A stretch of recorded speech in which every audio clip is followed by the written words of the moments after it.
Welcome to FinTech TV. I'm JD Durkin. NASDAQ listed Sharps Technology is a medical device and pharmaceutical packaging company. It trades under the ticker symbol STSS, and it's embraced Solana as a treasury reserve asset.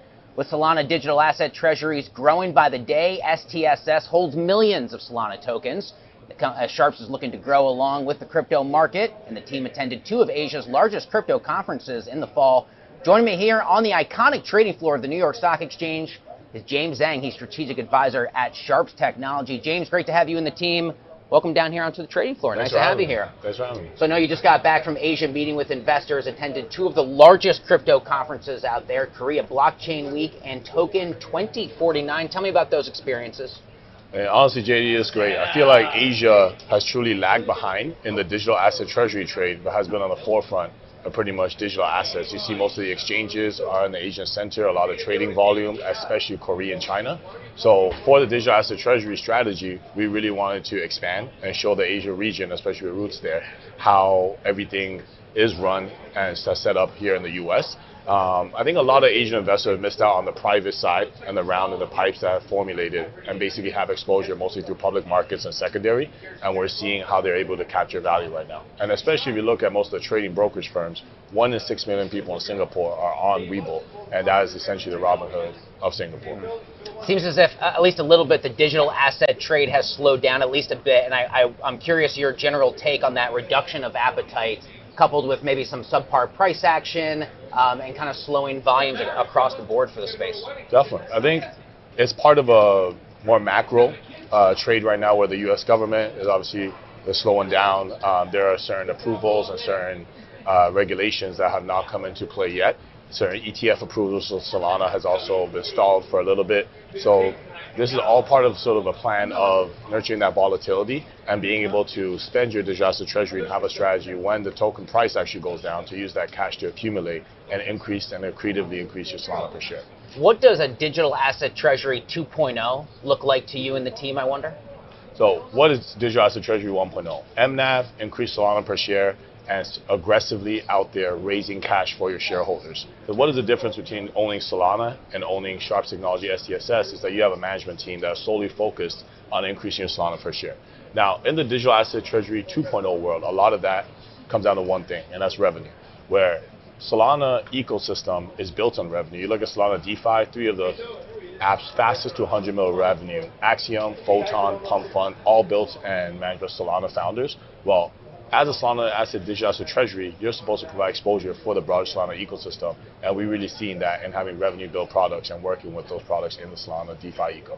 Yeah, of course, the general Q4 seasonality conversation over the crypto majors, it's been front and center given how well historically a lot of those majors have performed in October, November, and December. But we're in an environment, a landscape right now where we're coming off the Bitcoin all-time highs, recently hitting 125. We've had front page news with regards to Ethereum seemingly by the day. Not quite so much the same comparable price action for Solana. And I wonder, do you view it a bit as perhaps a bit of a mispriced asset, a bit of an underperformer relative to some of the other crypto majors? How are you viewing that conversation into Q4? Great question. Well, let's just zoom out a bit, right? What makes Solana Solana is it's honestly the most commercially viable chain. The fact of the matter is in digital assets, a lot of times you have to optimize for certain things and give up other parts. If you optimize for privacy, if you optimize for scalability and trading, you've potentially given up other parts. And Solana is able to aggregate all that liquidity without it being siloed in one location because it has the fastest transactions per second, it holds the most users, which in turn generates the most fees, helping Solana generate over 900 mil revenue last quarter to its counterpart Ethereum 300 mil. So honestly, zooming out, Solana being the most commercially viable chain and having Asian investors now having a deep look at it, which is coming back from the Asia trip, I think is very helpful. On top of that, just look at what's successful with its predecessors. Bitcoin's 17 years old. It has over 40 ETFs, hundreds of companies publicly listed owning on balance sheet. Ethereum's 11 years old, 20-something ETFs, and has multiple companies owning on balance sheet. Solana is 5 years old. Has generated the most revenue, is the most commercially viable chain, and it has the most pending ETF approvals in October of this year.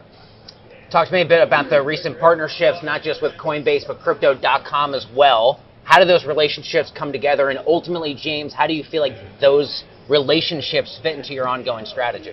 think a big part of running a digital asset treasury is offering exposure of that digital asset in other public markets and for institutions that can't own the digital asset because of operational executional risk. When you work with someone top of the line like Coinbase, Crypto.com, that has made its name in business on cold storage custody, qualified custodianship. In fact, even when we run validators staking that, where do you stake it? Through qualified custodians that has the most safe and best rails set up with the most scalable. So working with them has really just pushed forward the institutionalization of our treasury.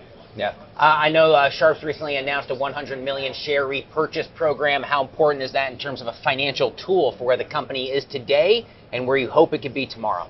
Oh, when you run a treasury strategy, a lot of that is accretively generating Solana per share through raising cash when you're trading above NAV. And when you're trading below, to do the right thing of generating shareholder value by selling potentially some of your underlying assets to buy back shares.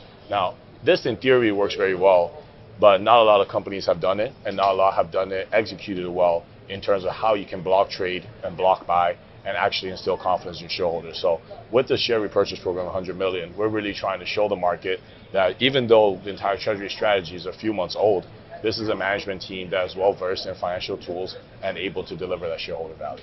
James Zhang is the strategic advisor at Sharps Technology, joining me down here on the trading floor of the New York Stock Exchange. James, it's great to have you here today. Thanks for being here. Thank you.